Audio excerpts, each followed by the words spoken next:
देखिए, आपका जो एविडेंस में क्लास चल रहा था, वो आपका 38 पढ़ाया जा रहा था। फिर एक बार इसके आपका भूमिका बाँधिए इस चैप्टर की 2-4 मिनट और दोहरा दिया जाए। इधर से भी आपका प्री में एक क्वेश्चन बनता है। देखिए, एविडेंस में जो चल रहा था क्लास आपका 34 से लेकर 38 तक। बात ना करिए भाई अब। 38 34 से लेकर 38 तक हमने बताया था। जो ये धाराएँ हैं, इ इसमें स्पेशल कंडीशन में यानी कि विशेष परिस्थितियों में किए गए कथनों का उल्लेख है। यानी कि कुछ व्यक्ति हैं जो स्पेशल कंडीशन में कुछ स्टेटमेंट देते हैं, तो वे स्टेटमेंट भी रेलेवेंट बनाए गए हैं। अब ये आया कि इन स्टेटमेंटों का यानी कि इन कथनों का कितना भाग रेलेवेंट होगा, यानी कि कितना भाग आपका साक्ष्य में पेश किया जा सकता है। इसके लिए 39 बनी है, यानी कि 39। बैठिए हो, 3 लोग बैठिए एक बार।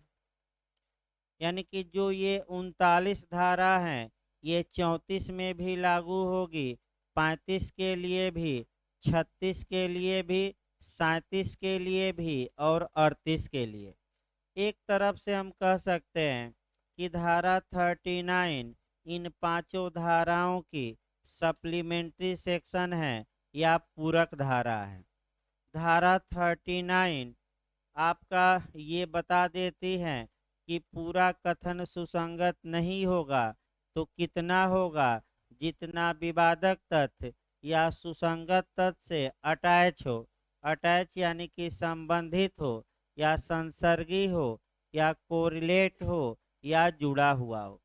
तो फिर एक बार इसमें की जो महत्वपूर्ण धाराएं थी वह 34 लेखा बही की प्रविष्टियां।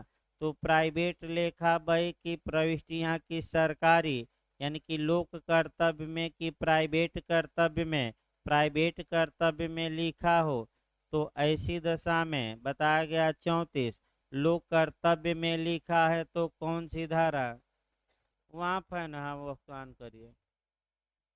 अगर लोक कर्तव्य में लिखा हो तो 35 35 में एक बार क्वेश्चन आपका बना है, विदेशी लोक सेवकों द्वारा लिखी गई बातें या भारत के लोक सेवकों द्वारा लिखी गई बातें, दोनों इनमें से कोई नहीं। तो विदेशी लोक अभिलेख आपका कह सकते हैं कि रेलेवेंट है कि भारतीय की दोनों दोनों। इसके बाद मुख्य रूप से क्वेश्चन आपका 38 से बनता है।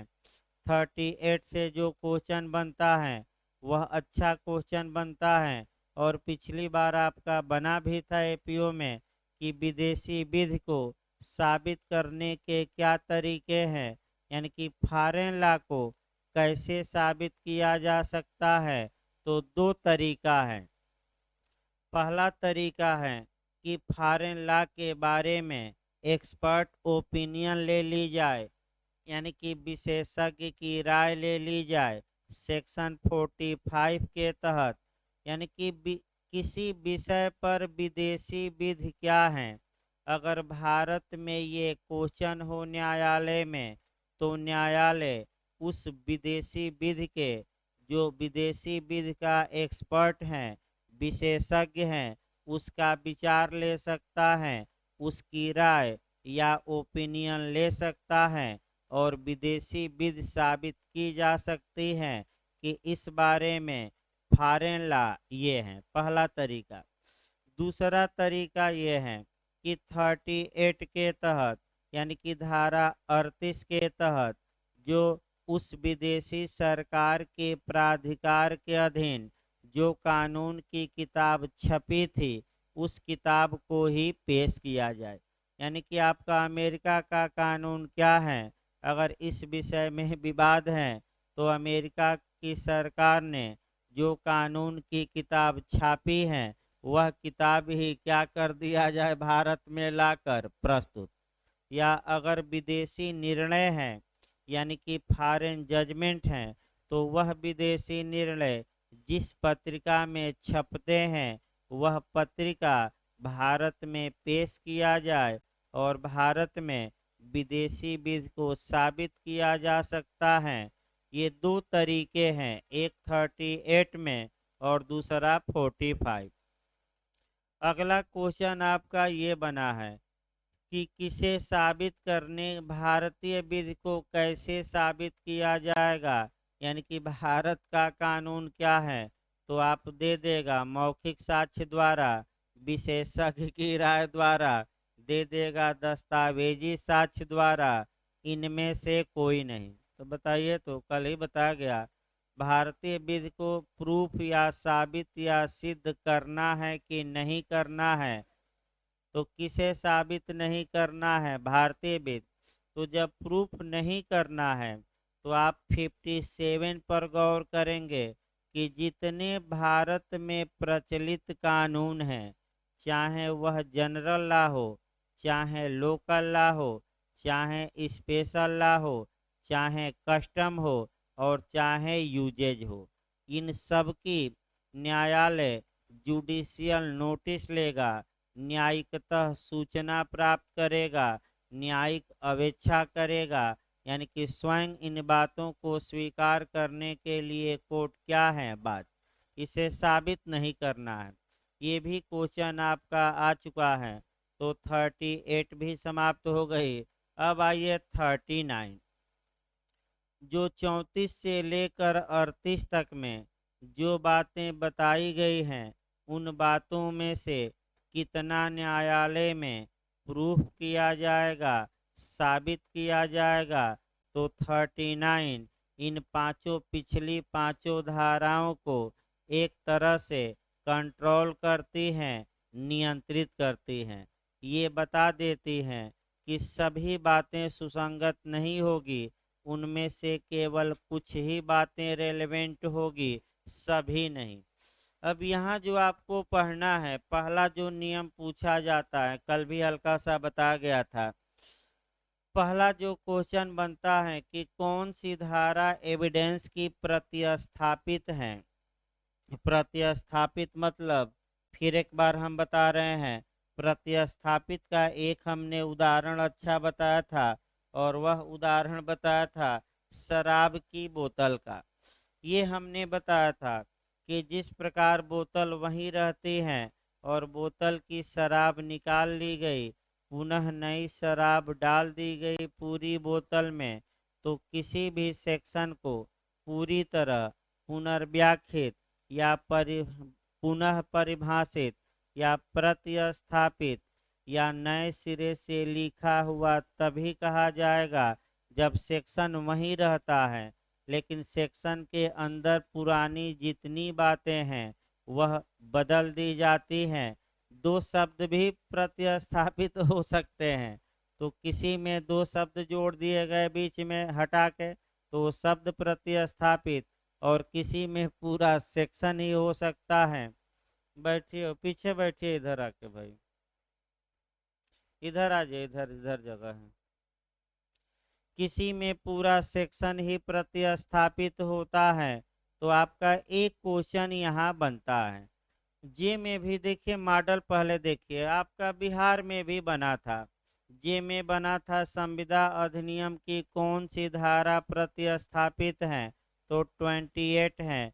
ये यूपी जे में भी बना और बिहार जे में, मैंने ऐसा मॉडल एक आपका मिलेगा। फिर आपका पूछ लेगा कि आईपीसी में, तो आईपीसी में तमाम धाराएं हैं, लेकिन जो सेक्शन पूछा गया था आपका वह 375 क्या दे दिया था कि संशोधित है, कि परिवर्तित है, कि प्रतिस्थापित है, इनमें से कोई नहीं। तो आपका प्रतिस्थापित है, और भी सेक्शन है। एविडेंस में 4 सेक्शन प्रतिस्थापित हैं, अच्छे से इसको तैयार करके जाइएगा। आईटी एक्ट सन 2000 द्वारा 2 सेक्शन प्रतिस्थापित किए गए, 39 और 131, रट कर जाइए।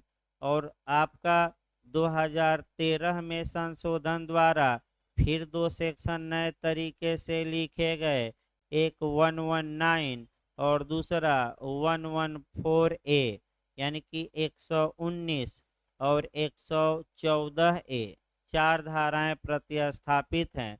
तो मॉडल देखा जाए कौन सी धारा प्रतिस्थापित नहीं है, तो ये इसमें से 3 ऑप्शन रहेगा और एक धारा अलग रहेगी। दूसरा क्वेश्चन, कौन सी धारा प्रतिस्थापित है, तो चारों धाराएं रट कर जाइएगा, 4 ऑप्शन देगा, इनमें से एक धारा रहेगी।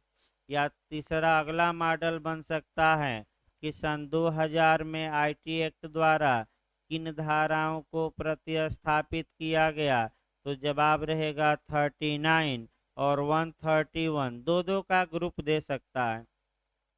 2013 में किन धाराओं को प्रतिस्थापित किया गया, तो 119 और 114A।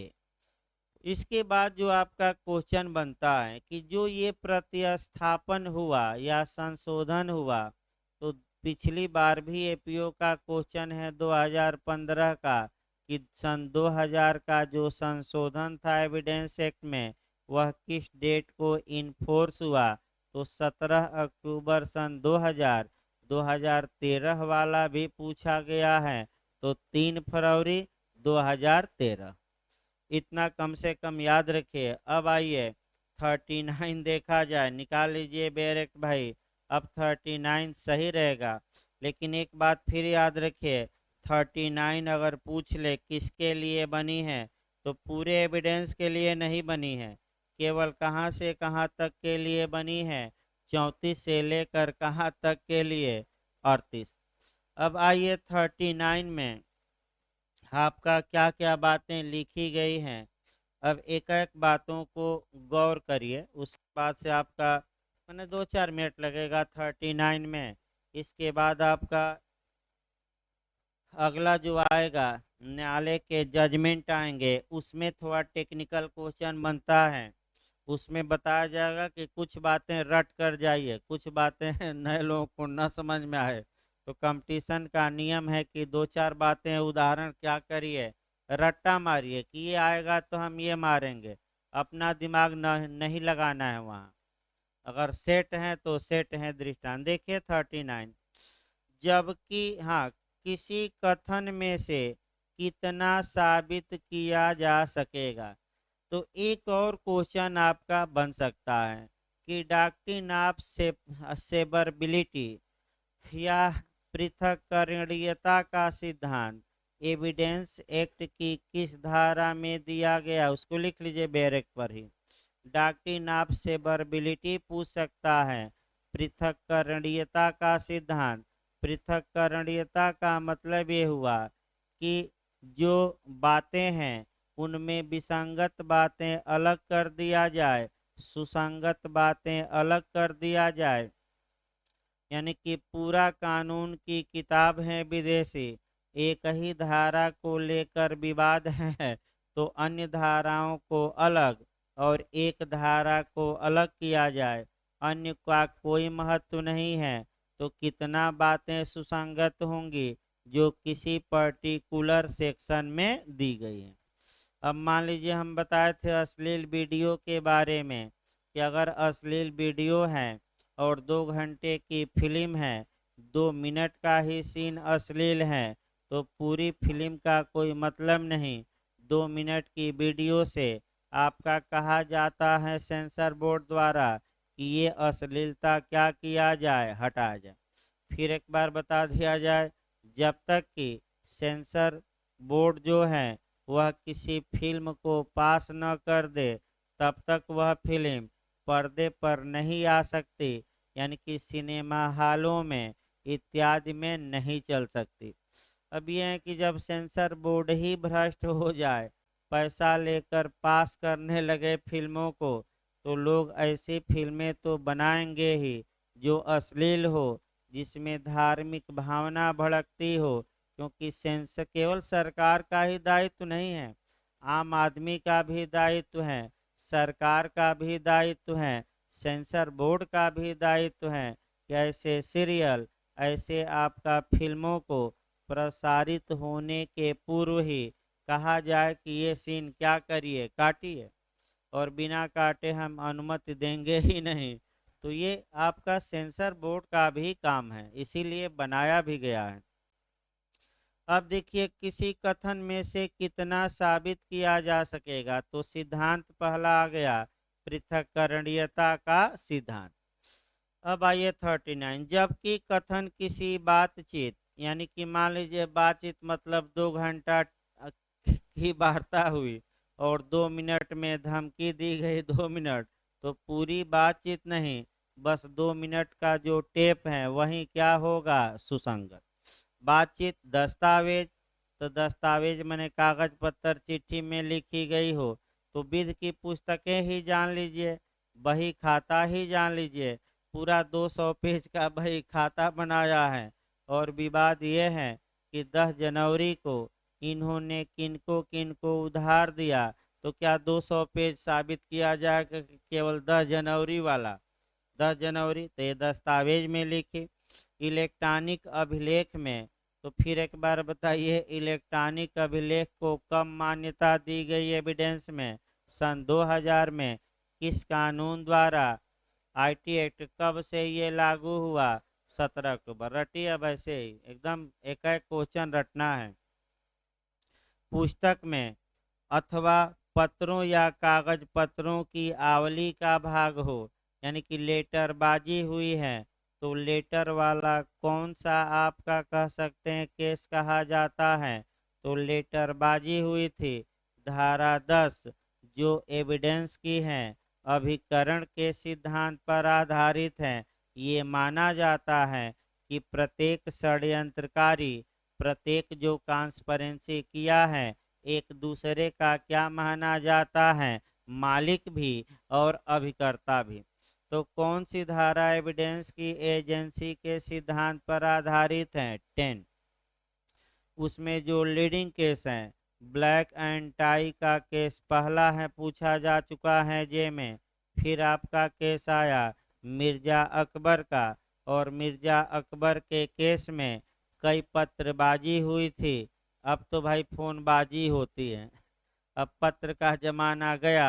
अब आपका पत्र में देर लगती थी, तब क्या होती है, फोनबाजी। कोई भी सूचना हो तत्काल क्या किया जाएगा, आपका पहुंचाया जा सकता है।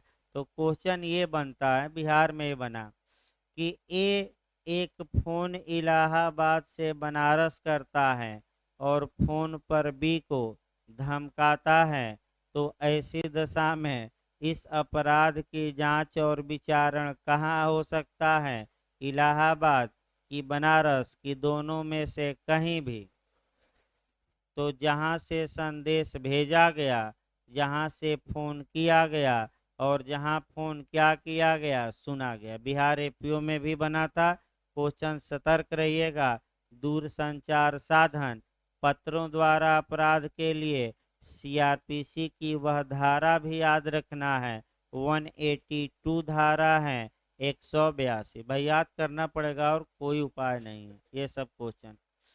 देखिए अब आपका, जबकि कोई कथन जिसका साथ दिया जाता है, कृषि किसी बृहत्तर कथन, यानी कि बड़े कथन, यानी कि पूरा फाइलें हैं, यानी कि 400 पेज का क्या है डायरी में लिखा है, या किसी बातचीत का भाग है, या किसी एकल दस्तावेज का भाग है, या किसी ऐसे दस्तावेज में समाहित है जो पुस्तक का भाग है, या भागतः इलेक्ट्रॉनिक अभिलेख में समाहित हैं, या पत्रों या कागज पत्रों की संसक्त, संसक्त मने ना आए तो लिख लीजिए जुड़ी हुई, आवली मतलब श्रृंखला, चैन, संसक्त आवली मतलब कि जुड़ी हुई चैन या श्रृंखला का भाग है, तब उस कथन, बातचीत, दस्तावेज, इलेक्ट्रॉनिक अभिलेख, पुस्तक अथवा पत्रों या कागज पत्रों की आवली, यानी कि चैन में से, श्रृंखला में से उतने का ही,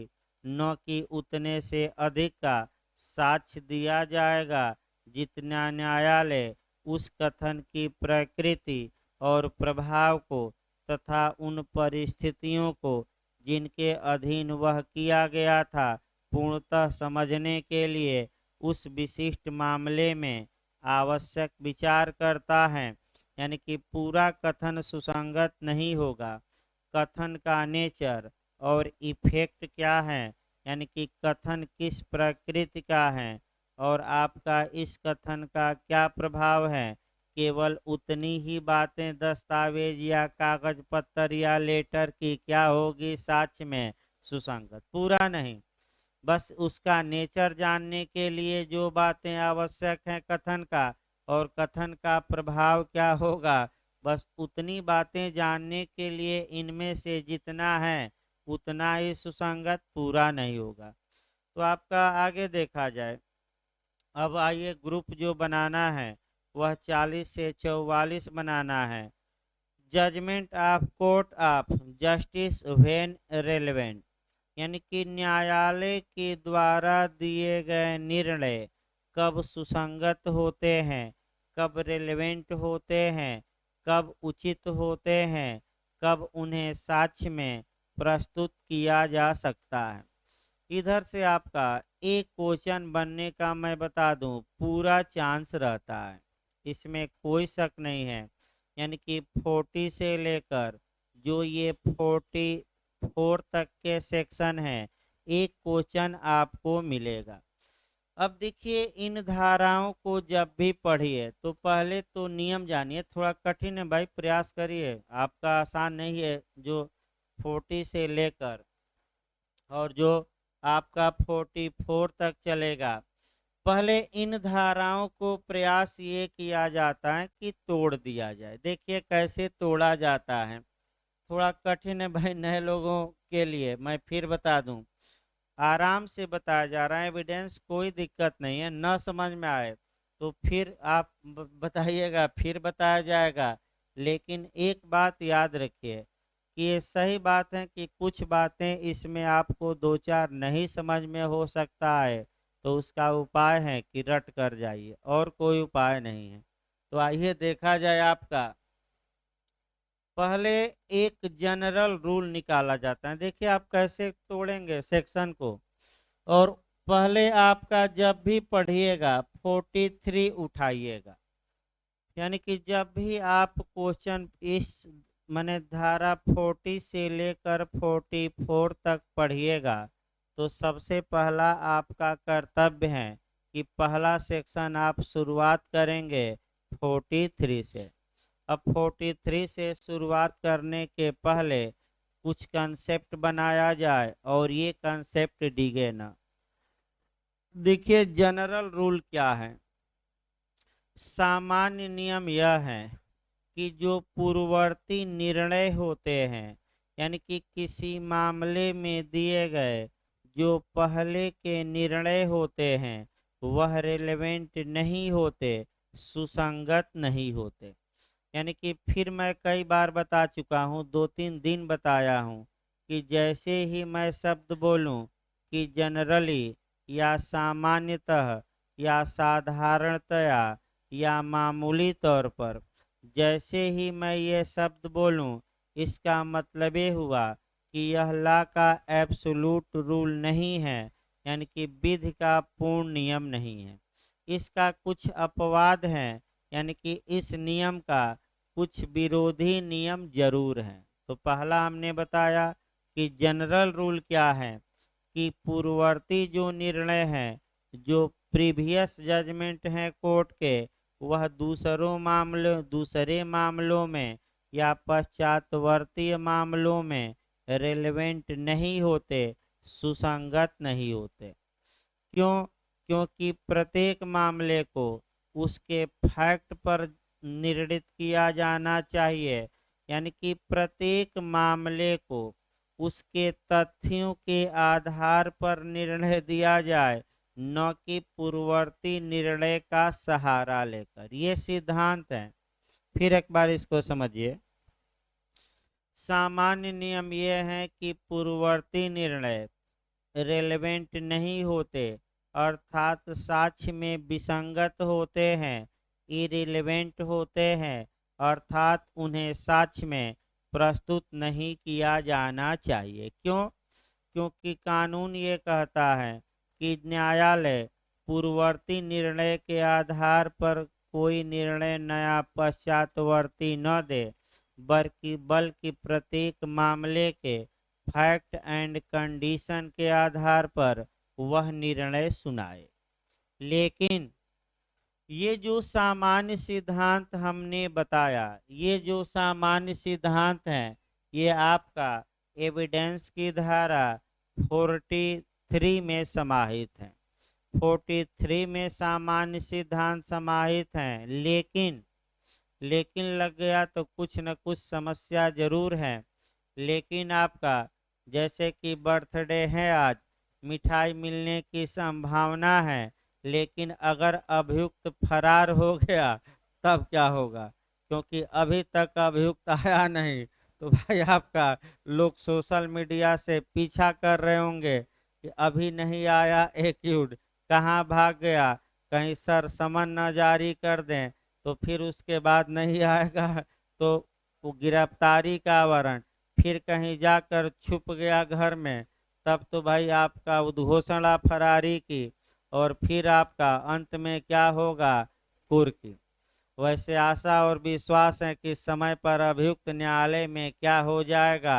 हाजिर। तो तुरंत सीआरपीसी की एक धारा जोड़िए। पूछा गया है प्राकृतिक न्याय का सिद्धांत कि जब तक सामान्यतः अभियुक्त जब कोर्ट में हाजिर रहेगा तभी उसके खिलाफ साक्ष्य लिया जाएगा। आरडी अल्ट्रम पर्टम।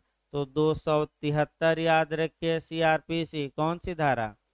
भाई उदाहरण का मतलब ये हुआ कि एक धारा उस पर तैयार हो जानी चाहिए, इसीलिए उदाहरण आपका फालतू न जाए, यानी कि कोई भी गेंद फालतू न जाए, उदाहरण पर भी एक सेक्शन कम से कम क्या हो जाए? तैयार। जगह है ना, बैठिए भाई। फिर एक बार बैक होइए लेकिन लग गया तो भाई आपका 43 में ही लेकिन लगाना है। लेकिन कुछ दशाएं ऐसी जरूर एविडेंस में दी गई हैं जहां की जो पूर्ववर्ती निर्णय होते हैं वह रेलेवेंट बनाए गए हैं, सुसंगत बनाए गए हैं। यानी कि अगर न्यायालय किसी विषय पर पहले एक बार फैसला दे चुका है तो कुछ मामलों में वह फैसला आपका रेलेवेंट होगा, तो अब 43 से ही उठाना है। कब कब रेलेवेंट होगा? अगर वह पूर्ववर्ती मामला सेक्शन 40 में सेट हो जाए तो वह रेलेवेंट होगा। यदि वह पूर्ववर्ती निर्णय किस में सेट हो जाए? 41 में, या किस में सेट हो जाए? 42 में, या दो एक्स्ट्रा भी हैं। दो एक्स्ट्रा ये हैं कि वह निर्णय ही क्या हो? विवादक तथ्य हो या अन्यथा सुसंगत हो? क्या हो? अन्यथा, अदरवाइज। अभी हम बताएंगे पहले। यानी कि 43, फिर एक बार देखिए, मैंने शुरुआत 43 से भले हम किए हैं, लेकिन 43 तभी आएगी जब ये पांचों शब्द क्या हो? आपका तैयार हो। फिर एक बार देखिए इसको, एक और भाई बचा है तो इसको भी 44 बचा है आपका, ये भी पूछा गया है। एक सेक्शन इसमें बचा रह गया ना, निर्णयों की सुसंगत 40 से लेकर 44 तक है। अब फिर एक बार देखिए, कोई पूर्ववर्ती निर्णय साक्ष्य के रूप में तभी पेश किया जा सकता है जब वह या तो धारा 40 में सेट हो जाए, या धारा 41 में, या 42 में, या वह पूर्ववर्ती निर्णय फैक्ट इन इशू हो, यानी कि उस पूर्ववर्ती निर्णय पर ही क्या हो? विवाद हो। और अंतिम है पांचवा कि अन्यथा सुसंगत। अन्यथा का मतलब अदरवाइज हुआ। अदरवाइज भी यहाँ काफी महत्वपूर्ण है। अन्यथा का मतलब कि आप न तो धारा 40 में लाइए, न 41 में, न 42 में, बल्कि आप किसी अन्य सेक्शन में ले जाकर उसको क्या बनाइए? रेलेवेंट। जैसे कि हम बताएंगे, धारा 8 में रेलेवेंट बना सकते हैं, 13 में बना सकते हैं, इत्यादि। अभी हम बताएंगे उसको। तो अब इन धाराओं को तोड़ा जाता है और धाराओं को एक एक करके पहले भूमिका बांधी जाती है, तब बैरेक शुरू होगा। और प्रयास ये करना है कि जो आपका सामान्य बातें बताई जा रही हैं यहीं से कुछ क्वेश्चन प्री के निकलेंगे। तो फिर एक बार देखिए भाई, पहला हम देखते हैं दूसरा सिद्धांत देखा जाए। सामान्यतः किसी भी निर्णय से केवल वाद के पक्षकार या उनके लीगल रिप्रेजेंटेटिव यानी कि विधिक प्रतिनिधि ही बाध्य होते हैं। अर्थात अगर ए तथा बी में मुकदमा चला, उस मुकदमे में कोई फैसला आया तो वह फैसला से कौन बाध्य है? ए भी बाउंड है और बी भी। ए मर गया तो ए के विधिक प्रतिनिधि भी बाध्य हैं और बी के विधिक प्रतिनिधि भी। यानी कि इसका मतलब लीगल तौर पे हुआ कि किसी वाद में दिया गया निर्णय सामान्यतः पक्षकारों और उनके हित प्रतिनिधियों के विरुद्ध लागू होता है। यानी कि कौन बाउंड होते हैं? पक्षकार और उनके विधिक प्रतिनिधि। अब क्वेश्चन नया ये बनेगा कि इस सिद्धांत का एक्सेप्शन किन किन धाराओं में दिया गया है। किन किन धाराओं का मतलब ये हुआ कि केवल वादी प्रतिवादी या उनके विधिक प्रतिनिधि ही बाध्य नहीं होंगे, बल्कि थर्ड पर्सन या तृतीय व्यक्ति भी बाध्य होगा। तो वह कौन कौन सी धाराएं हैं जहां दिया गया निर्णय अजनबी यानी कि थर्ड पर्सन या स्ट्रेंजर के विरुद्ध भी लागू होता है और कोई अजनबी भी बाध्य होता है। नया क्वेश्चन बन सकता है।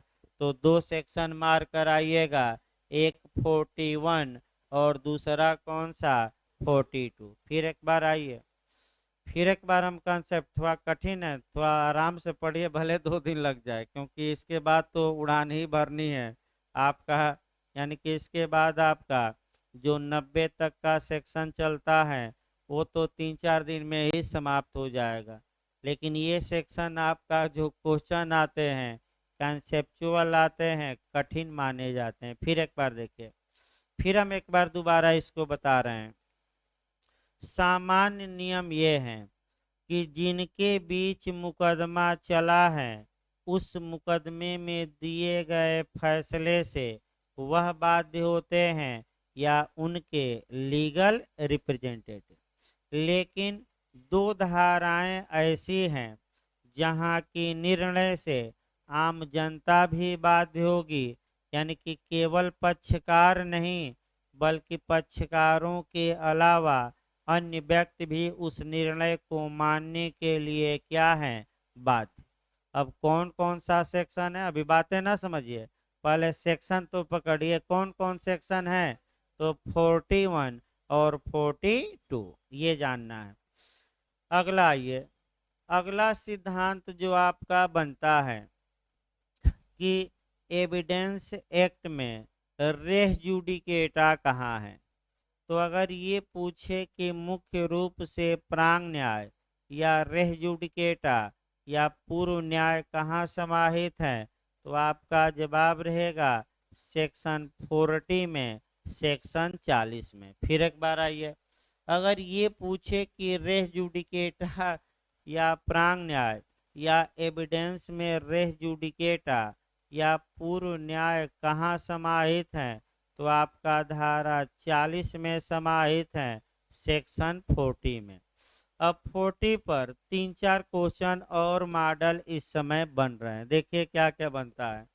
40 पर ये बन रहा है कि प्रोटेक्शन अगेंस्ट डबल जियोपार्डी यानी कि दोहरे दंड के विरुद्ध संरक्षण, दोहरे खतरे के विरुद्ध संरक्षण, दोहरे आपका संकट के विरुद्ध संरक्षण, दोहरे वाद हेतुक से संरक्षण, यानी कि दूसरी भाषा में विष वैक्सरी।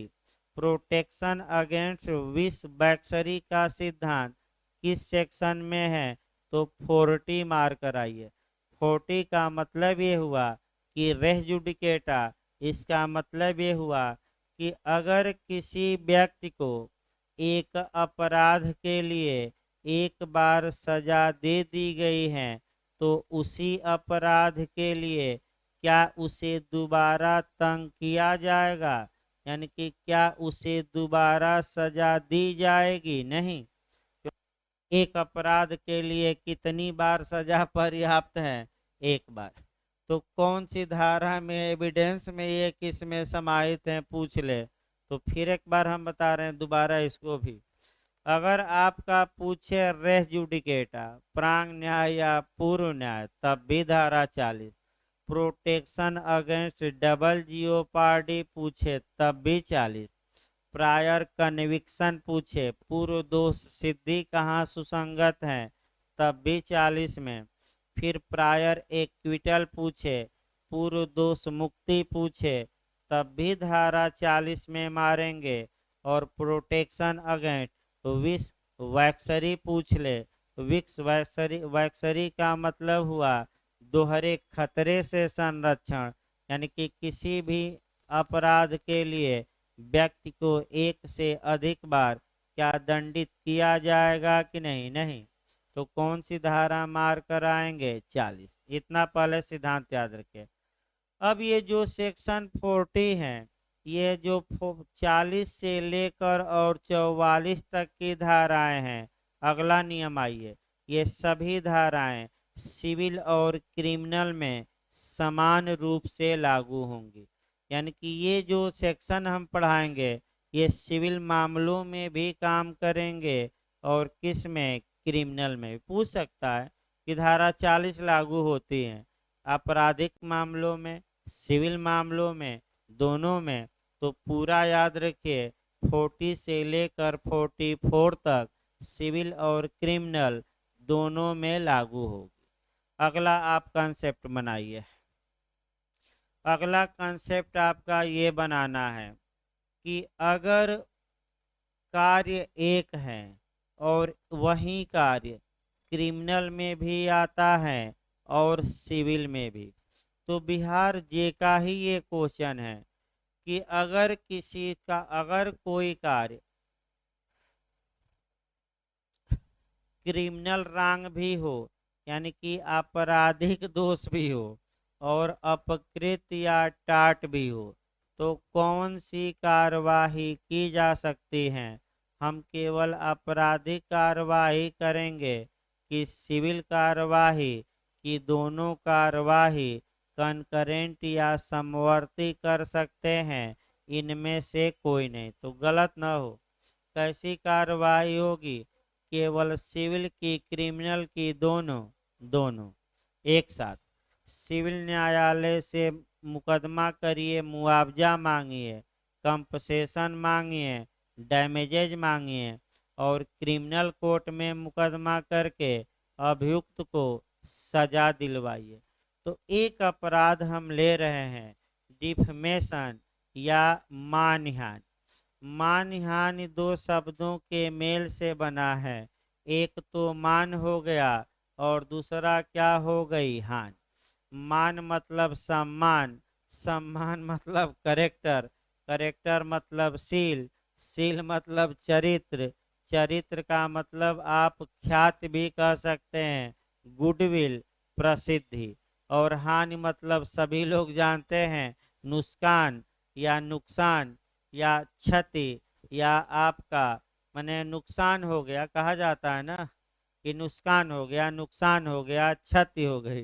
तो आपका मानहानि का मतलब ये हुआ कि ख्याति को ठेस पहुंचाना, बस। तो अगर किसी व्यक्ति की ख्याति को ठेस पहुंचाई गई है तो यह अपराध भी है और आईपीसी की धारा में परिभाषित है 499 और दंडनीय है 500, 501 और 502। और यह अपकृत्य भी है, यानी कि यह टाट में भी जाएगा, दुष्कृत्य में भी जाएगा। और तो चूंकि आईपीसी के तहत अपराध हैं तो अभियुक्त के विरुद्ध पहला मुकदमा हम क्रिमिनल कोर्ट में करते हैं, आपराधिक मुकदमा, और उसी मानहानि के मामले में मुआवजा वसूलने के लिए दूसरा मुकदमा करते हैं लेकिन आपराधिक न्यायालय में नहीं, बल्कि किस न्यायालय में? सिविल। तो क्या दोनों कार्यवाहियां एक साथ चल सकती हैं कि नहीं? चल सकती हैं। विद्वान का नाम बिहार में पूछा गया था कि किसने कहा था कि कनकरेंट कार्यवाही चलेगी? सामंत ने। भाई आप याद रखिएगा, किसने ये बात कही थी? विद्वान सामंत ने। एक बार बिहार में पूछा गया है भाई, जे में टाट में भी, अच्छे टाट में 15 क्वेश्चन आते हैं बिहार में। तो कई क्वेश्चन तो हम कॉन्टेक्ट से जोड़कर पढ़ा दे रहे हैं, आईपीसी से जोड़कर पढ़ा दे रहे हैं। यानी कि तमाम ऐसे क्वेश्चन हैं जो आपको कोरिलेट करके बता दिए गए। हमें लगता है कि आधा टाट तो ऐसे ही खत्म हो गया होगा। आगे देखिए आपका फिर। अब यहाँ जो आपका कंसेप्ट बनाना है, अगला जो पूछा जाता है कि अगर आपराधिक मामलों में मानहानि के लिए अभियुक्त को दोषी ठहराया गया, कन्विक्ट किया गया, तो क्या क्रिमिनल मामलों में दिया गया निर्णय उसी विषय पर सिविल मामलों में रेलेवेंट होगा कि नहीं, सुसंगत होगा कि नहीं? नहीं। भले ही विषय पर दिया गया, फिर एक बार समझिए। अगर आपराधिक मामलों में एक को मानहानि के लिए न्यायालय ने सजा दे दी, तो क्या वह जो जजमेंट है सिविल मामलों में जो मुआवजा का मुकदमा चल रहा है प्रस्तुत किया जा सकता है कि नहीं? नहीं। यानी कि आपराधिक मामलों में दिया गया निर्णय सिविल मामलों में सुसंगत नहीं होता, और सिविल मामलों में दिया गया निर्णय भी आपराधिक में सुसंगत नहीं होता। याद रखिए, किसी में नहीं होता। क्यों? क्योंकि क्रिमिनल मुकदमा अलग, सिविल मुकदमा अलग। क्रिमिनल में अलग नियम है और सिविल में अलग। क्रिमिनल में ये है कि सदैव सबूत का भार, कल ही बताया गया था ट्रायल में, सदैव सबूत का भार प्रोसिक्यूशन या अभियोजन पर होता है, और युक्त युक्त संदेह से परे अभियुक्त के दोष को साबित करना रहता है। जबकि सिविल मामलों में ऐसा कोई नियम नहीं है। मामलों युक्त युक्त संदेह से परे का सिद्धांत लागू नहीं होता। आपका और भी नियम है, लेकिन इतना ही बैक किया जाए अब, इतना पर। लेकिन याद रखिएगा आपका, क्योंकि 43 में एक दो दृष्टांत ऐसे आएंगे जो एक मुकदमा सिविल में दिया रहेगा और उसी के लिए क्रिमिनल मुकदमा होगा, तो पूछेगा कि पुराना मुकदमा में दिया गया निर्णय सुसंगत होगा कि नहीं? तो सुसंगत नहीं होगा। 43 में दृष्टांत फिर पकड़े रहिएगा, क्रिमिनल और सिविल हम वहाँ कोरिलेट करेंगे। अगली धाराएं देखिए। अब जो आपका धारा 40 हो गई। हाँ, अगला जो कंसेप्ट आपका बनाना है, आपका दो अभी तीन कंसेप्ट बचे हैं, तभी सेक्शन शुरू होगा। मैं बता दूं, ऐसे नहीं। अब आपका 41 का कंसेप्ट बनाना है। पिछली बार 2018 में यूपीजे में आया था। क्वेश्चन आपका ये आता है कि भारतीय साक्ष्य अधिनियम में आपका कंक्लूसिव प्रूफ या निश्चायक सबूत या अकाट्य तर्क कहिए या निर्विवाद प्रमाण कहिए या निश्चायक सबूत, इंग्लिश में कंक्लूसिव प्रूफ, किन किन धाराओं में समाहित है? तो तीन धारा रट कर जाइए। एक 41 है, दूसरा 112 है, और तीसरा 113। अकाट्य तर्क का मतलब ऐसा तर्क जिसका खंडन नहीं किया जा सकता, जिसका कंट्राडिक्शन नहीं किया जा सकता, जिसका विरोध संभव नहीं। एक उदाहरण पर देखिए, आईपीसी में भी पूछा जा सकता है अकाट्य तर्क। तो सबसे उत्तम उदाहरण आईपीसी की धारा 82 मिलती है। अगर एक बात, यह बात कोर्ट में प्रूफ हो गई कि जिस दिन बच्चा अपराध किया था वह 7 वर्ष से कम का था, तो यह इस बात का निर्विवाद प्रमाण होगा, निश्चायक सबूत होगा, अकाट्य तर्क होगा कि बच्चा अपराध करने में सक्षम है कि अक्षम अक्षम। तो ऐसे बच्चे को फिर पिछली बार एपीओ का क्वेश्चन कहा क्या जाता है, डोली इन कैपेक्स की डोली कैपेक्स, डोली इन कैपेक्स, अपराध करने में अक्षम या अक्षम गुड़िया। फिर एक बार याद रखिए क्वेश्चन का जहां जहां पूछा गया मैं बताते भी रह रहा हूं। तो धारा 41 में आपका जो जजमेंट होगा, अब 41 से क्वेश्चन उठाइए। आपका 41 से जो क्वेश्चन बना है वह बना है कि भारतीय साक्ष्य अधिनियम की किस धारा में जजमेंट इन रेम का प्रावधान है। जजमेंट इन रेम का मतलब लोकलक्षी निर्णय, लोकलक्षी मतलब सर्वबंधी निर्णय, सर्वबंधी मतलब विश्वव्यापी निर्णय। ये कई बार पूछा है कि एविडेंस एक्ट में जजमेंट इन रेम या लोकलक्षी या विश्वव्यापी या ऐसा निर्णय जिससे पूरा विश्व बाध्य होता हो, तो यह निर्णय आपका किस सेक्शन में समाहित है, 41। अगला क्वेश्चन बनता है कितने विषयों पर दिया गया फैसला लोकलक्षी या विश्व, हेलो बात जा रहे न हो, कितने विषयों पर दिया गया निर्णय लोकलक्षी माना जाता है, गलत न हो, केवल 4 विषय पर, वो हम बताएंगे डिटेल में, लेकिन कॉन्सेप्ट क्लियर रखिए।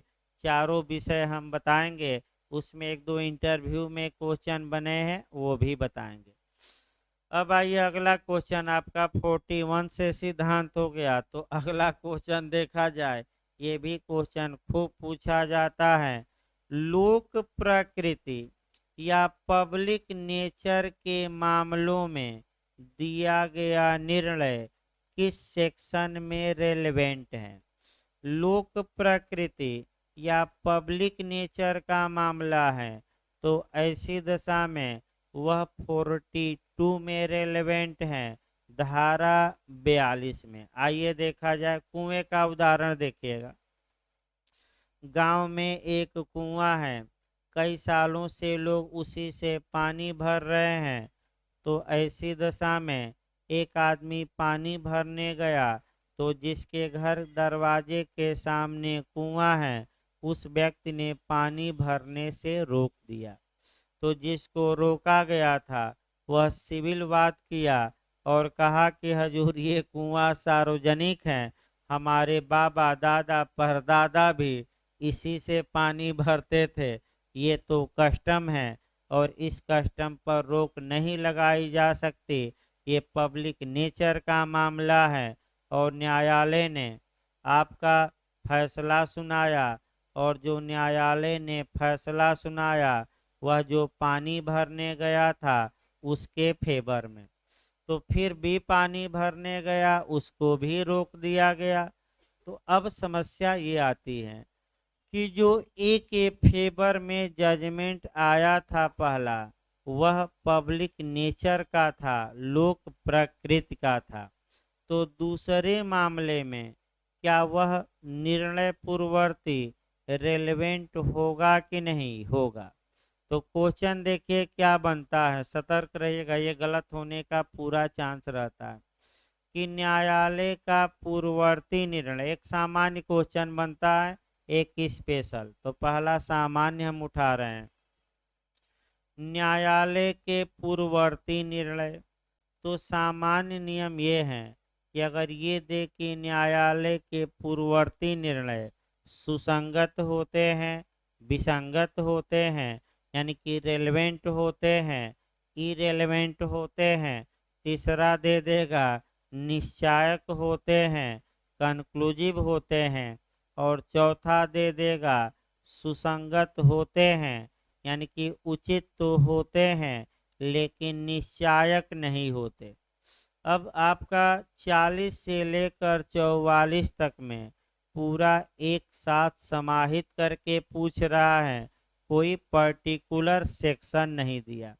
तो अगर कोई पर्टिकुलर सेक्शन न दे और ये क्वेश्चन पूछा भी गया है ये क्वेश्चन तमाम राज्यों में, तो एक लाइन याद रखिए कि ऐसे निर्णय आपका रेलेवेंट होंगे लेकिन कंक्लूसिव या निश्चायक नहीं होंगे। फिर एक बार याद रखें, ऐसे निर्णय सुसंगत होंगे लेकिन अकाट्य नहीं होंगे, निर्विवाद नहीं होंगे, अर्थात कंक्लूसिव नहीं होंगे। भाई गलत ना हो ये सब क्वेश्चन, बहुत कठिन आता है यहाँ। अगला देखिए, आपका अगला क्वेश्चन आइए। अगला क्वेश्चन 42 से बनता है अलग से कि लोक प्रकृति के मामले में दिए गए निर्णय। अब एकदम स्पेशल सेक्शन 42 से हम उठा रहे हैं। लोक प्रकृति के मामले में, पब्लिक नेचर के मामले में दिया गया निर्णय। अब देखिए 4 ऑप्शन देगा। फिर आपका पहला देगा रेलेवेंट होते हैं, यानी कि साक्ष्य में प्रस्तुत किए जा सकते हैं, इसका मतलब उचित होते हैं। रेलेवेंट मतलब उचित हुआ, सुसंगत। दूसरा देगा इरिलेवेंट होते हैं, यानी कि साक्ष्य में प्रस्तुत नहीं किया जा सकता।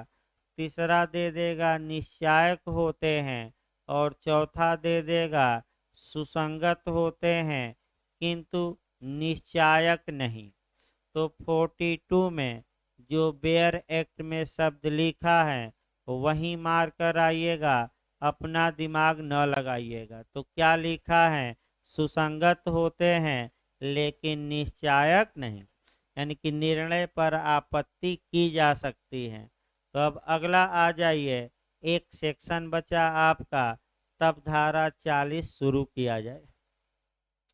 एक सेक्शन भूमिका में आपका बचा है, वह 44 है। अब 44 पर 3-4 क्वेश्चन देखिए। पहला क्वेश्चन ये बनता है कि किसी पूर्ववर्ती निर्णय या प्रीवियस निर्णय को किस आधार पर चैलेंज किया जा सकता है, उसकी वैलिडिटी को किस आधार पर चुनौती दी जा सकती है। तो और ये आधार किस सेक्शन में बताया गया है, तो आपका जवाब रहेगा 44 में। दूसरा, निर्णय का एविडेंशियल वैल्यू, निर्णय का साक्षिक मूल्य कहाँ दिया गया है, तो आपका जवाब रहेगा धारा 44। तीसरा क्वेश्चन, अगर रेस जुडिकेटा को विफल करना है, यानी कि ये बहुत महत्वपूर्ण क्वेश्चन आपका इंटरव्यू और प्री में बनता है। अगर रेस जुडिकेटा को विफल करना है, यानी कि कोई पूर्ववर्ती निर्णय प्रांग न्याय के रूप में लागू न हो, इसके लिए एविडेंस की किस धारा का सहारा लिया जा सकता है, या निर्णय को किन आधारों पर रद्द कराया जा सकता है, या रेस जुडिकेटा को किन आधारों पर खारिज कराया जा सकता है। अर्थात पूर्ववर्ती निर्णय रद्द करा दीजिए, अवैध निर्णय ही घोषित करा दीजिए। तो वह बेस, वे आधार कहाँ दिए गए हैं, 44 में। अगला क्वेश्चन कि कितने आधारों पर पूर्ववर्ती निर्णय की वैलिडिटी को आप चैलेंज कर सकते हैं। 3 आधार रट कर जाइएगा। पहला दिखा सकते हैं कि हजूर पूर्ववर्ती निर्णय को न माना जाए, क्योंकि जो न्यायालय पूर्ववर्ती निर्णय दिया था वह उस मामले में जुरिडिक्शन या अधिकारिता नहीं रखता था, अर्थात अल्ट्रा वायरस निर्णय दिया। अल्ट्रा वायरस का मतलब क्या हुआ, अपनी सीमा के कहाँ जाकर, बाहर। तो भाई सीमा में कार्य करेंगे कि सीमा के बाहर जाकर, सीमा के अंदर। अब बाहर गए तो कौन सी धारा अप्लाई होगी, एविडेंस की 44, और निर्णय ही क्या होगा, रद्द। दूसरा आप दिखा सकते हैं, कि हजूर निर्णय तो पाया गया आपसे पूर्ववर्ती, किंतु निर्णय के आधार पर, यानी कि निर्णय के आधार पर, आपका वैलिडिटी नहीं है, तो आप क्या कर सकते हैं, चैलेंज कर सकते हैं। 4 आधार, 4 आधार दिखा सकते हैं। कि हजूर निर्णय तो पाया गया आपसे पूर्ववर्ती, किंतु निर्णय के आधार पर लेकिन फ्रॉड कर दिया गया, आपसे ही कपट कर दिया गया, यानी कि फर्जी बयान दिलवाकर और फर्जी दस्तावेज दिलवाकर और आपसे क्या ले लिया गया, निर्णय। अतः इस निर्णय को माना न जाए, क्योंकि ये निर्णय किस पर आधारित है, फ्रॉड पर। और तीसरा दुसंधि देख सकते हैं। दुसंधि मतलब साठ गांठ, साठ गांठ मतलब साजिश। अर्थात ये दिखा सकते हैं कि हजूरवादी प्रतिवादी मुकदमा तो लड़ रहे थे, लेकिन आपस में साजिश किए थे। ये चाह रहे थे कि मुकदमा होता रहे और सी का हक मार दिया जाए, यानी कि जो थर्ड पर्सन है उसका हक हम क्या करें, मार दें। यानी कि ए ने वाद दायर किया, बी ने अपना अच्छे से बचाव नहीं किया, पहले निर्णय में मुकदमा आ गया, मुकदमा थर्ड पर्सन पर भी प्रभाव डाल रहा है। अतः ऐसी दशा में ये मुकदमा माना, यह निर्णय सही न माना जाए, इसको क्या किया जाए, रद्द। तो बताइए किसी प्रीवियस आपका जजमेंट पर कितने बेस पर अटैक किया जा सकता है, कितने बेस पर आपत्ति रट कर जाइएगा। कितने आधार हो गए, तीन। तीनों फिर रटिए। पहला क्या है, अधिकारता का अभाव। दूसरा क्या है, फ्रॉड कपट। और तीसरा क्या है, दुसंध या साठ गांठ। तो आगे देखिए अब धारा भाई आपका जो भी नियम थे, माने भले ही समय लगा, लेकिन निश्चित तौर पे आपका बनेगा, इसमें भी शक नहीं है। अब 40 से उठाया जाए, वैसे 43 से उठाया जाना चाहिए, लेकिन 43 से ही हम भूमिका में उठाए थे। और लेकिन 43 तभी आएगा जब धारा 40, 41 और 42 पूरी तरह क्या हो, याद रहे। तो आइए 40 देखा जाए भाई आपका। 40 में पहले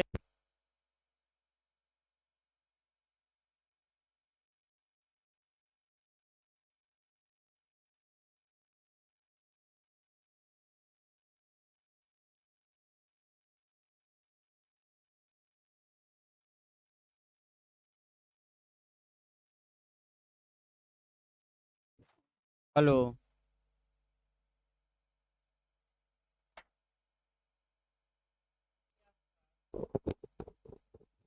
धारा 40 से भी लगातार क्वेश्चन बनता है। और धारा 40 का जो एरिया है वह थोड़ा व्यापक रहेगा।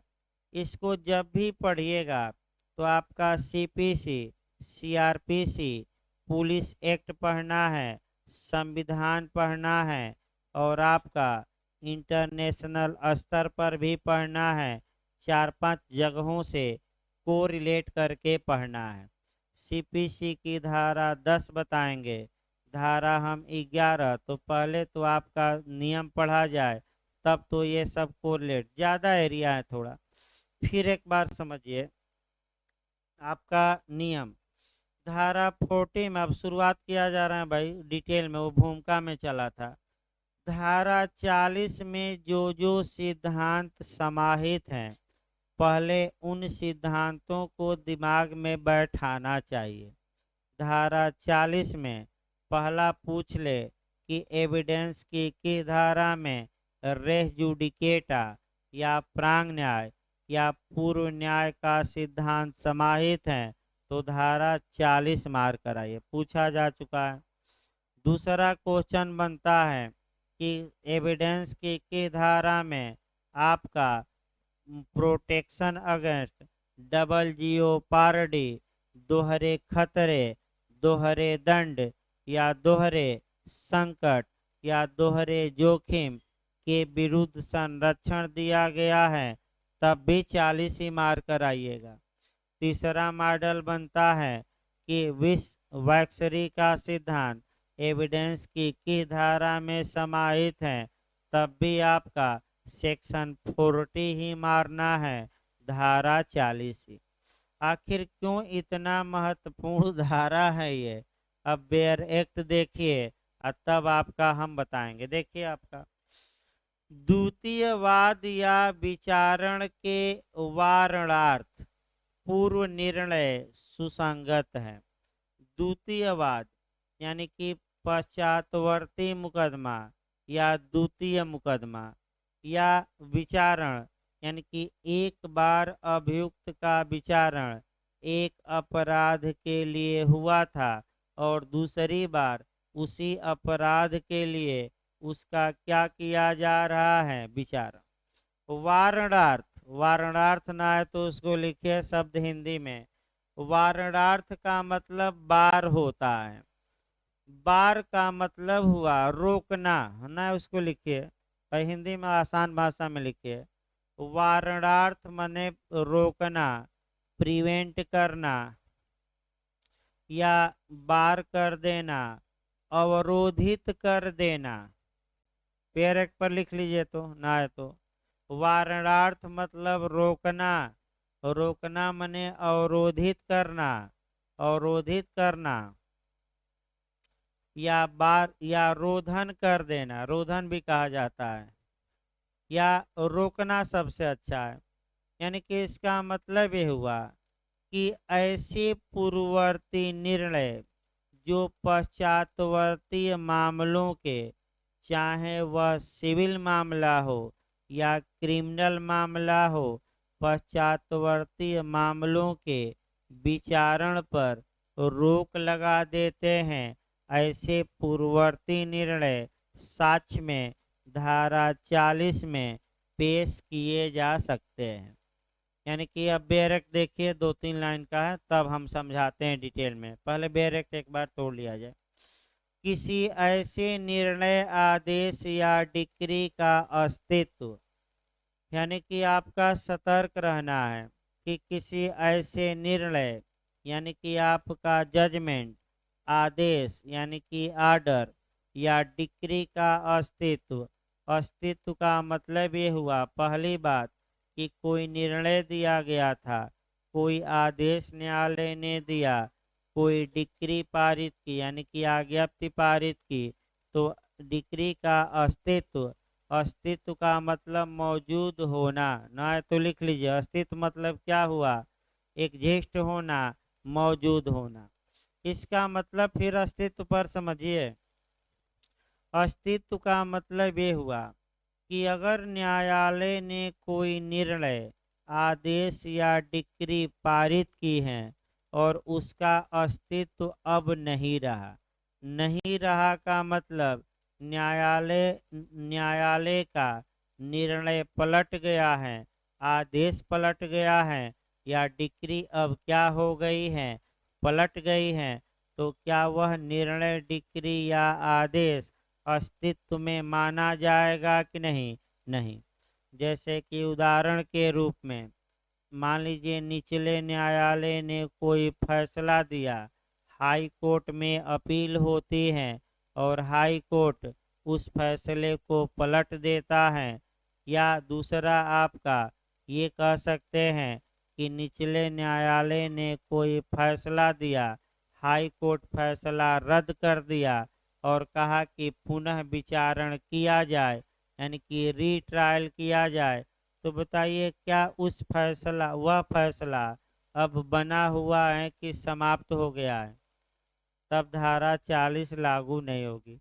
धारा 40 के लागू होने के लिए पहली शर्त है कि जो निर्णय दिया गया था, जो डिक्री पारित की गई थी, जो आदेश दिया गया था, वह रद्द हो गया हो कि बना हुआ हो? बना हुआ। पहला अस्तित्व मतलब क्या? बना हुआ। शब्द पकड़ना है भाई। देखिए, जो किसी न्यायालय को किसी वाद के संज्ञान से या कोई विचारण करने से विधि द्वारा निवारित करता है। यानी कि इसका मतलब ये हुआ कि किसी न्यायालय को, तो बताइए आपका किसी न्यायालय का मतलब कि आपराधिक न्यायालय को, कि सिविल न्यायालय को, कि दोनों को? दोनों को। किसी वाद या कार्यवाही का विचारण करने से निवारित करता है। तो वाद कब कहा जाता है? सिविल में और कार्यवाही किस में है, दांडिक में। तो वाद या कार्यवाही का क्या करने से, विचारण करने से निवारित करता है। निवारित करना मतलब क्या करना, रोकता है, यानी कि ट्रायल पर रोक लगाता है। ऐसा पूर्ववर्ती निर्णय रेलेवेंट होगा कि नहीं होगा। फिर अगला लाइन देखिए तब बताया जाए। हाँ, सुसंग निवारित करता है सुसंगत तथ्य, यानी कि पूर्ववर्ती निर्णय, डिक्री या आदेश क्या होगा, रेलेवेंट होगा।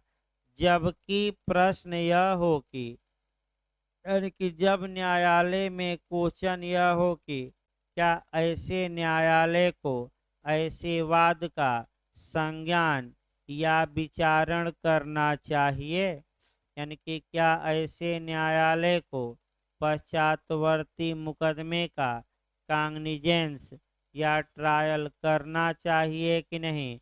ये कोर्ट में जब विवाद उत्पन्न हो गया, तो अब फिर पूरी कहानी देखिए भाई, सीधी थोड़ा घुमावदार लिखा है। इसको एक बार हम सीधा बताते हैं, तब सेक्शनों को कोरिलेट करते हैं।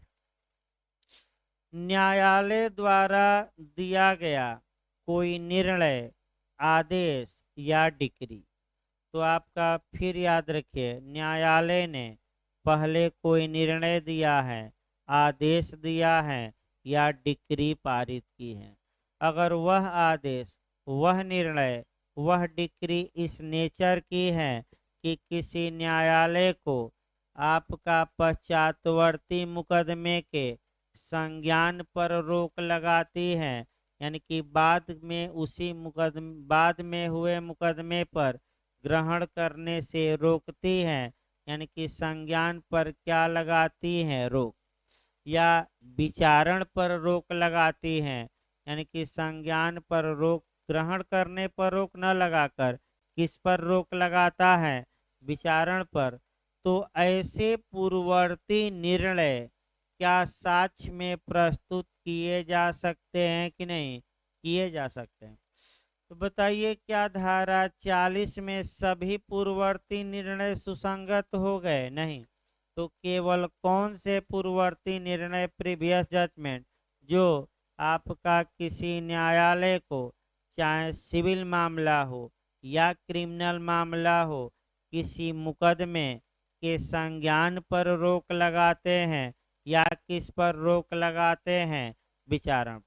तो बताइए, धारा 40 में संज्ञान पर रोक लगाने वाले पूर्ववर्ती निर्णय सुसंगत हैं कि ट्रायल पर कि दोनों पर, दोनों पर। अब कब वह पूर्ववर्ती निर्णय संज्ञान या विचारण पर रोक लगाता है, ये एविडेंस के बस की बात नहीं है। फिर एक बार देखिए, एविडेंस एक्ट की धारा 40 केवल और केवल इतना बताती हैं कि ऐसे पूर्ववर्ती निर्णय जो न्यायालयों को किसी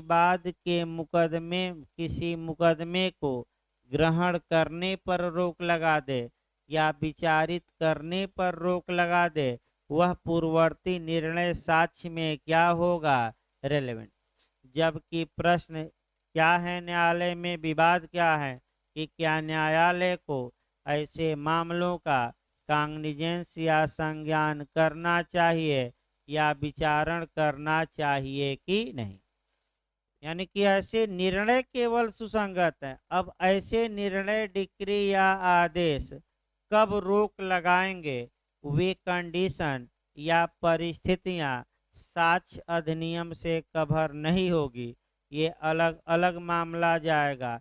कब पूर्ववर्ती निर्णय आपका रोक लगा देगा बाद वाले मामले के संज्ञान या विचारण पर, इसके लिए सिविल मामलों में नियम अलग हैं, क्रिमिनल में अलग हैं, दोनों में अलग अलग चलेगा। लेकिन एविडेंस की धारा 40 चाहे सिविल मामलों में पूर्ववर्ती निर्णय हो, क्रिमिनल मामले में हो, दोनों मामलों में दिए गए निर्णय को क्या बनाती हैं, सुसंगत।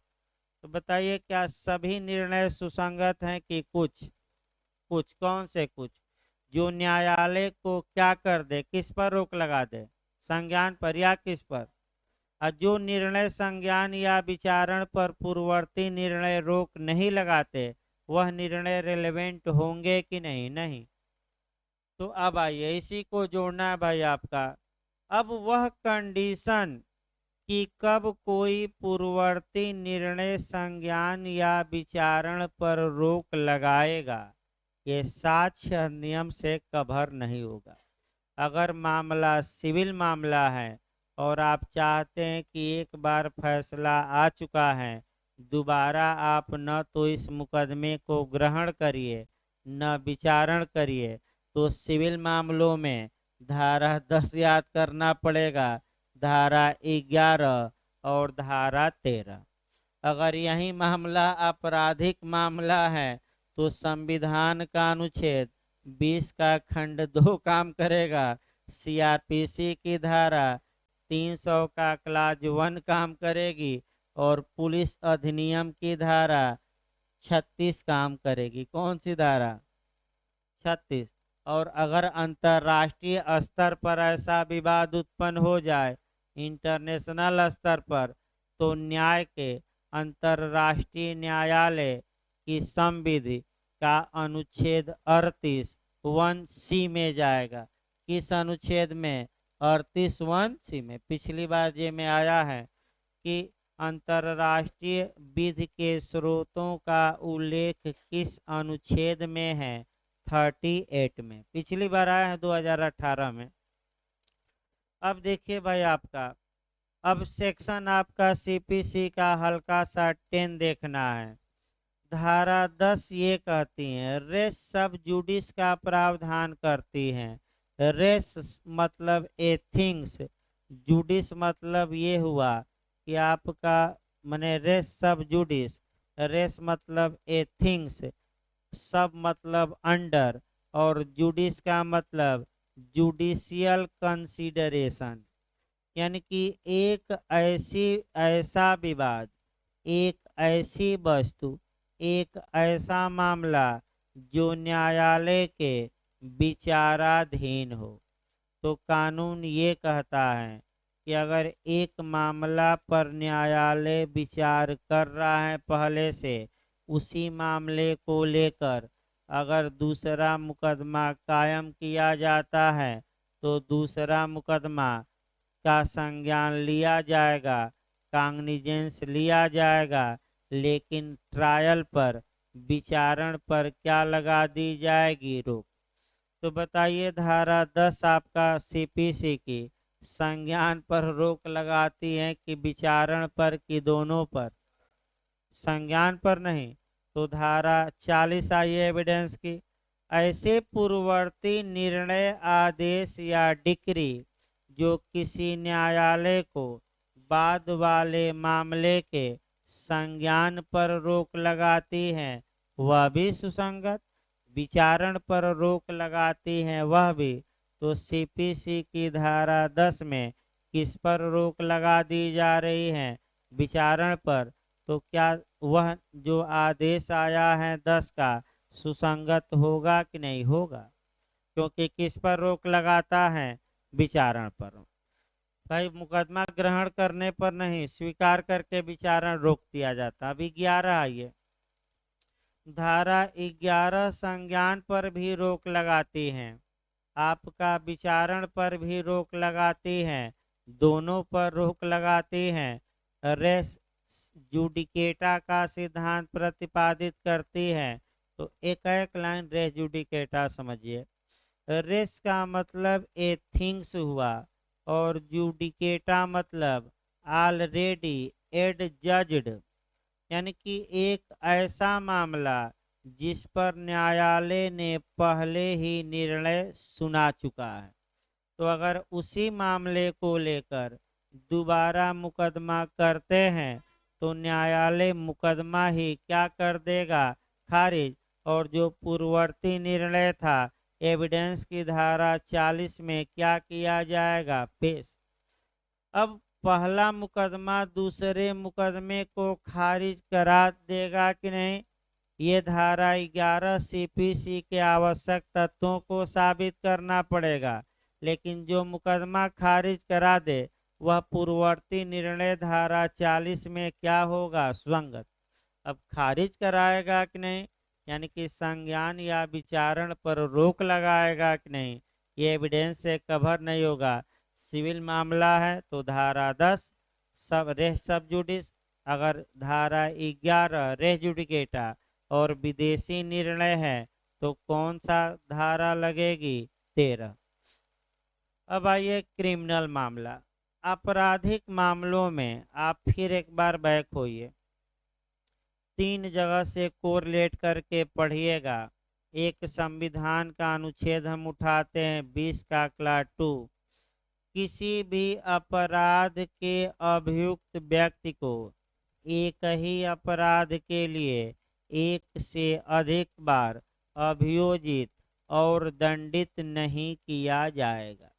तो मान लीजिए ये एक अभियुक्त था, उसको किसी अपराध के लिए एक बार सजा दी गई, वह निर्णय आ चुका है, फिर उसी अपराध के लिए उस पर दोबारा मुकदमा कायम हो गया है, तो ऐसी दशा में अभियुक्त अपनी ओर से पूर्ववर्ती निर्णय को पेश कर सकता है कि हजूर इस मामले में हम एक बार सजा पा चुके हैं, ये पूर्ववर्ती निर्णय देखिए, पूर्ववर्ती निर्णय सुसंगत होगा, क्योंकि ये पूर्ववर्ती निर्णय दूसरे विचारण पर क्या लगा देगा, रोक।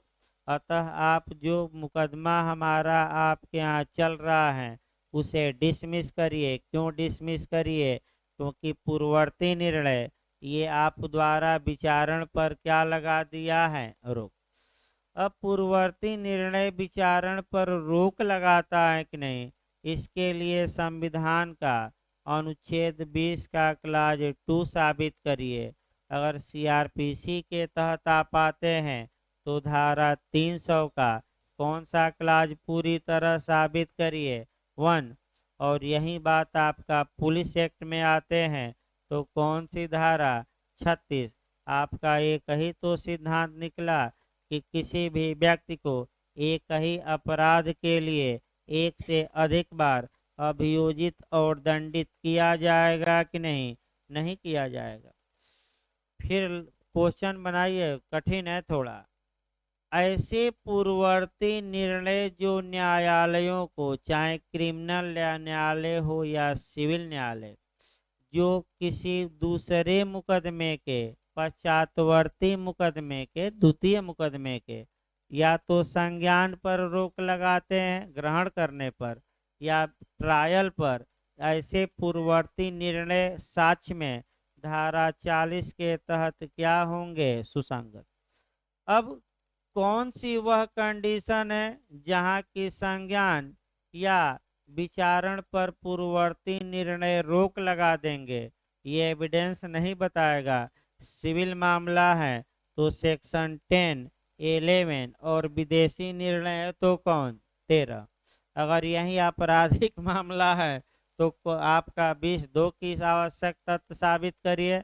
सीआरपीसी में चाहते हैं तो कौन सी धारा का, 300 का क्लाज 1 का, और पुलिस एक्ट में चाहते हैं तो आपका 36 का। तो इस प्रकार अब 41 आइए, पहले 41 की भूमिका देखिए, तब आपका समय भी हो गया भाई, क्योंकि बीच में देखिए आपका भाई थोड़ा ब्रेक 20 मिनट का रहेगा आपका।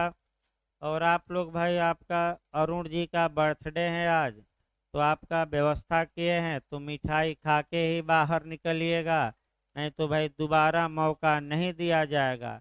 यानी कि कानून एक बार मौका देता है, बार बार नहीं। अब ये ना कहिएगा कि हम तो छूट गए थे। जैसे कि उदाहरण के रूप में मान लीजिए एक व्यक्ति था, उसके घर कोई घटना घट गई, एग्जाम के 1 माह पहले चला गया घर। अब कहा कि हम तो बीमार पड़ गए, एग्जाम दिए लेकिन अच्छा पेपर नहीं हुआ, तो आयोग थोड़े मानता है कि बीमार पड़े कि क्या हुआ था। एक बार मौका दिया, आप मौके का लाभ नहीं उठा पाए, भले ही बीमार हो गए, तो उसी प्रकार एक बार मौका दिया जा रहा है, मौके का लाभ उठाइए, प्रेम से मिठाई खाइए और बर्थडे की बधाई दीजिए और जो मिल जाए उसी में संतुष्ट रहिए, भले पानी ही मिल जाए। भाई आपका डिमांड जबरदस्ती नहीं करनी है, आराम से भाई प्रेम से आपका बांटा जाएगा मिठाई और आप प्रेम से खाइए। उसके बाद आप तो 20 मिनट का ब्रेक रहेगा, 20